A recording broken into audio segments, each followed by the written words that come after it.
Video. Okay, so how to play the piano is easy. Anyone can play piano. So, few things you need to know. It's about a lot of things. Okay, so we have, hopefully you can see, we can hopefully see that. So we have hands, we have 5 fingers on each hand. So you can see white notes and then the black notes.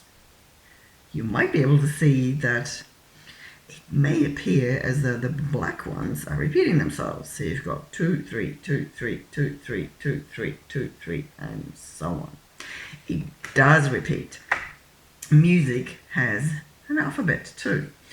So I don't know if you can see it or not, but basically I can try and straighten it like that, but it has to be on the right note. So something like that. So you have A, B, C, D, E, F, and G. And then it repeats again. A, B, C, D, F, G, A, B, C, D, F, G, A, B, C, D, F, G, A, B, C, D, F, G, all down here and all up here. So most of you will probably know that there's a lot of things to do. A lot of things in music. So, number 1, tempo. Some songs are slow, like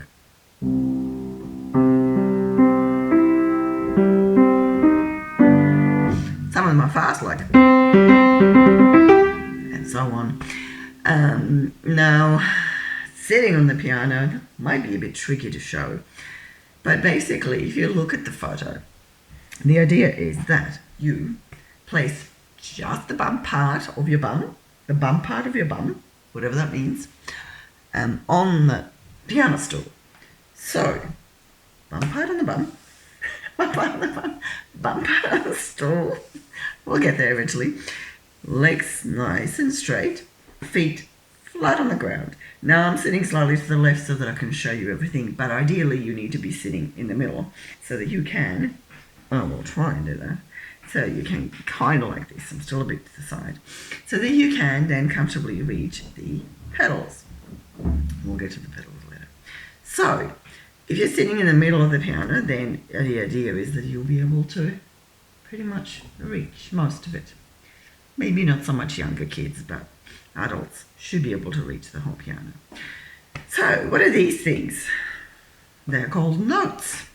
So, when I was trained back a long, long time ago, I don't want to reveal how long, because it's a long ago, almost 40 years ago. Oh, oops. So, we were taught music from C, to start, from C, as in, I'm trying to explain everything in really, really simple terms. So if you go from one C, D, E, F, G, A, B, C, to the other C, that is called an octave. So an octave is Latin for 8. And if you count the notes or the keys, 1, 2, 3, 4, 5, 6, 7, 8. Magic. So from one C to the other is called an octave. So, and the reason why we start off playing songs in C major, I'll get to that part a bit later, is that if I go from one C to the other,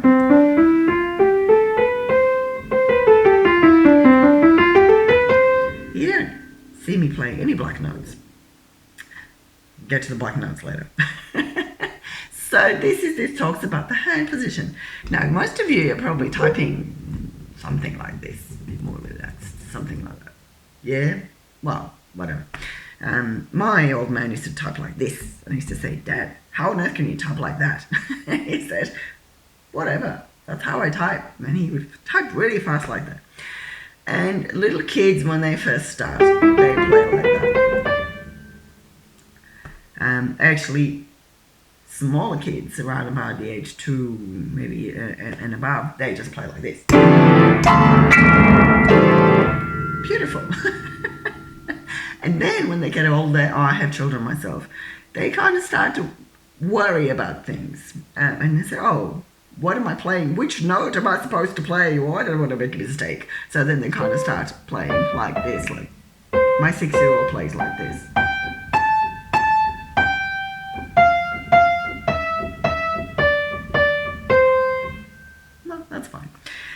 with a hand, you basically, this book talks about let your hand hang down, and the way you're supposed to do it. My teacher, a long time ago, would hold a ruler under my hand like this, and then she would say, now play. And I used to say, what the, how am I supposed to play that? But what she was trying to get me to do is to get that kind of thing off, you know, don't play the piano like that, because then it's going to be really hard and you're going to be in pain, and then you're going to say, oh my God, I'm in pain. So we don't want you to be in pain while you're playing. So see how my hands just flow. And I'm a big fan of the flow. Like if you're playing like this, you're going to, number one, probably hurt your hands, and you know, you're not going to really enjoy it. To me, what is important is that you listen to the song. So I spoke about a bit about the beat and the music and the letters. You can also learn with finger numbers and the alphabet, but I won't get into that. Well, we can get into that. Oops, I hope my other camera doesn't fall over now. So, all right. The reason why I'm skipping through a lot is because this is mainly for little kids. Where's the next part? I'm trying to get to. Okay, notes. All right, just bear with me 1 second. Excuse my bum. Hopefully it's not in the way. So, how notes move. They are talking about notes, keys, as you can see. Every note in music looks different. So, you know, it's like when you pick up a book, when you were, I don't know how old you were when you started reading, but most definitely not one or two. And you didn't just pick up a book and go, oh, yeah, I can read this, blah, blah, blah, blah, blah. So, music is very much like that. Every note looks different. So that is the C here. As you can see, C has one line through it. So, and that's C in the, you're probably going on, what is that? That's C in the right hand and the left hand. So, there's a lot of things in music, like I said. Not sure if you can see this part here, but music basically, some people say notes move, well, the notes themselves don't move, but music can move. It looks like, it appears as though sometimes they're going down, sometimes you'll be playing the same note, sometimes you're going up. So this is how you learn how to play without any visual aids like the numbers. So you look at this note, and that is on the top of the staff here, so it's called the staff, the bits with the lines. So you have 1, 2, 3, 4, 5 lines. So that's A there at the top. I'll touch on that a bit later on. But for now, we're just looking at how they move. So that goes down 1, and that goes down 1. This is a rest, so ignore it for now.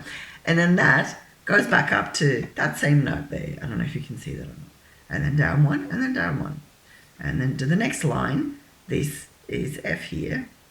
How do I know that? I'll explain in a minute. So that's F, that's the same note. See, it's on the same line, 1, 2, 3, fourth line.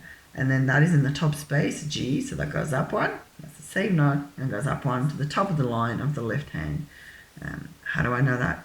Well, it says here, LH, left hand. So A, that's A again, and then G, and then F, and that's the rest, that's the end. So basically, notes can be, on this other page, I'm not sure if you can see that, they just mentioned that notes can be in the spaces here, they can be on the lines, they can also be under the line here, as you can see, and under here, I don't know if you can see that, and then over the line as well, so it just never ends. The reason why a lot of my students ask me, why isn't this filled out? And I've kind of started filling it out with a pencil and just to demonstrate. I said, well, they really kind of couldn't quite put it all the way up there. It does go up there. As the music just gets harder and harder and harder. Now let me see if I can turn this page without messing up my other. Okay. So that didn't fall over. That's good. We're doing good. So now, you might be able to see a bit in the other camera too. So now you have a left hand and you have a right hand. So you have two hands. If you have a stereo or something at home or in the car, you might notice in the settings that you can adjust bass and treble. Simplest way to explain it. Bass is your left hand, so I'll be doing this. And the treble up here. Usually the right hand will do the melody or the song, if you like. So now the bass looks like, hopefully you can see that bit there. I'll bring it up a bit closer to the camera. So that bit there, that bit, like half a heart, whatever you want to call it. You see there's a dot here, so that's 1, 2, 3, fourth line of the staff. And this is left hand, yes. Left hand and the right hand, completely different again. So this dot here gives you a bit of a clue, if you like, or hint. So that is on the fourth line, which is F. Here, if you look here, that is F in the left hand. Aha, voila. So that's kind of like a cheat sheet, if you like. And then if you look here, there's a blue line. Hopefully you can see that. That tells you, look, oh, voila, there's F. F, G, yeah, as you can see there. And that's how you can sort of tell. So if you know where the F is, they kind of figured, oh, so if that's F, that's up one from F, that's another one up. And then it kind of goes up and up again, does the same note because it's sitting on the same line. That makes sense? Hopefully. So that's your left hand. There's a lot to it. This is your right hand. Because nothing is simple when it comes to music. Oh, now my. Oops. Please stay. All right. Good. So now the treble. This beautiful thing, right here. Hopefully I'm not making too much movement. So that is your right hand. So when you see, well, for now. So when you see this squiggly little thing, so it's called the treble clef. Now this is supposed to tell you where G is, but can you figure out where G is now? The dot is supposed to tell you where the G is. We were told or taught back in Eastern Europe that that dot is supposed to be up. I don't know if you can see that. Up here, like it's supposed to be, can you see that? I don't know what you can see, what you can't see, sorry.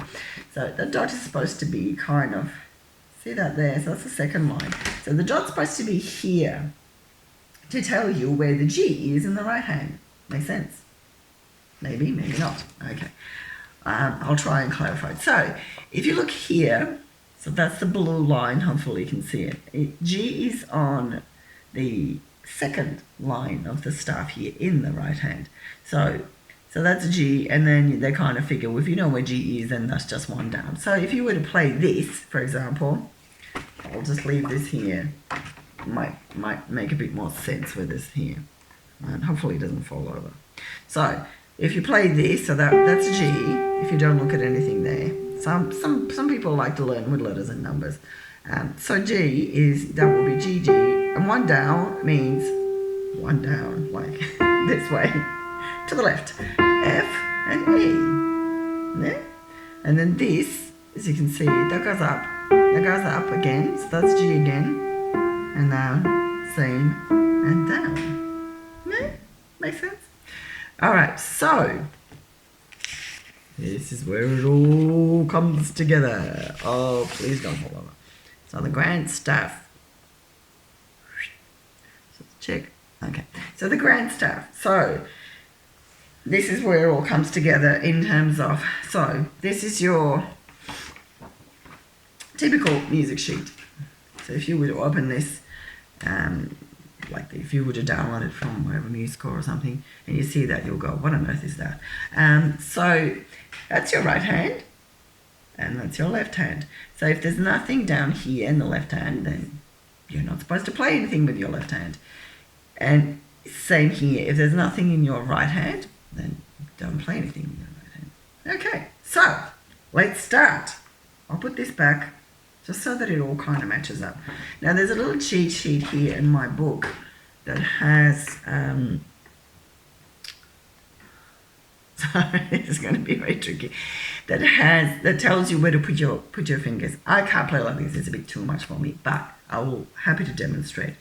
I can't play like that. It's a bit too squishy for me. So this tells you, middle C. Why is it called the middle C? Well, it's the middle of the piano. Just think of it that way for now. So if you were to play this, so that's a C. That's that C there, so it's a match. So you play it 3 times. C, C, C. That's up 1. D. That's up 1 again. E. It's down 1. Down 1 again. Same note. Up 1. Same note. And down.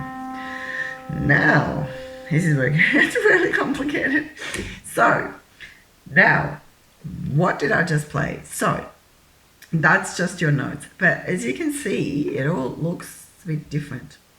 So, some notes are black, some notes are white or filled out, some are filled out, some are not. And then some will have lines, some don't have lines. What on earth does that mean? So, 4/4. 4/4. So basically the easiest way to explain it. So see there's a line here. So this is a bar. Okay, so what that tells you is that there are 4 quarter notes in a bar. Or if you like, every bar has 4 beats. 1, 2, 3, 4. Yeah, I can count. So these guys, these little dudes get 1 count. So if you were to count 1, 2, 3, 4, and then you get to these guys and you oh, they look different. They get 2 counts. And 2 plus 2 is 4. So every bar has to add up to 4. So that's 1 count. So you go 1, 2, 3, 4. So you go 1, 2, 3, 4. 1, 2, 3, 4. So that's that bit there. And then 1, 2, 3, 4. 1, 2, 3, 4. So that little dude over there, whatever you want to call him, a chick, a bird or whatever, that is a whole note. So that whole note means that's the length of that bar. So in this case, that's a 4 count note. So now, we want to get into that. There's so much the music. I don't want to scare you. So now, with these lines and spaces, someone has thought, wow, it's just too much to remember. Like where are all the notes and letters and whatnot? How am I supposed to know that? So someone has thought of like a little analogy. So you might be able to see here. I'm just checking something. 1 sec. We're doing good. So you might be able to see here E, G, B, D, F. I'm just going to check them. Maybe. So every good boy deserves fruit. What? So that tells you where your notes are. E is for every, which sits on the first line. As you can see here, there, I've put E there. G, we know, is on the second line because that's where treble clef starts from. B is the boy, which is up on the third line. D is on the fourth line. And F, every good boy deserves fruit, is on the top line. So that kind of can help you. I mean, I don't know if anyone has successfully used that. I just kind of use it as a bit of fun thing to do with my students. Now, most of my boy students love this, face in the space. They like to go onto space adventures, which means that's F in the first space, A is in the second, C is in the third, and E is in the top space here. So that kind of, gives you a bit of a clue. Now let's go to the left hand, and we will wrap it up from there on, because it's quite a bit in the first lesson. So now the left hand, someone thought it would be, an ingenious idea to take the good boy deserves fruit a bit further. So, and it just works. And in the left hand, so on the bottom line we have G, second one is B, third one is D, fourth one is F, and A is at the top. So someone thought of analogy, good boy deserves fruit always. Look at that. And that says here A, which is on the top line. So then we have the same pattern here. You can see 1, 2, 3, 4. So these guys are quarter notes. We'll get 1 beat. Yes, there's terminology for everything in music. And then these guys get 2 counts, 2 beats. And these get 1 again, and that's a whole note, so that gets 4 counts. So if we were to play this in the left hand, can you see that? Oh, my other camera. So it goes A, B,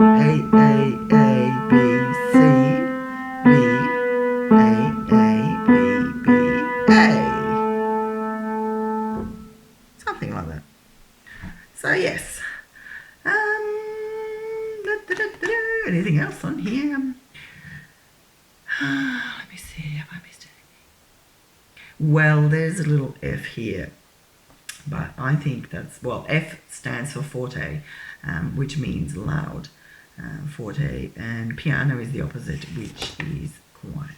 Now we have more stuff to go through, but I think I will leave that for next time because I just don't want to overwhelm everyone, and I think 20 minutes is probably good, especially with little ones that don't necessarily have the focus to sit there for an hour and watch my video. So thank you very much, and that's a wrap. Have a nice day. Thank you for stopping by. Bye.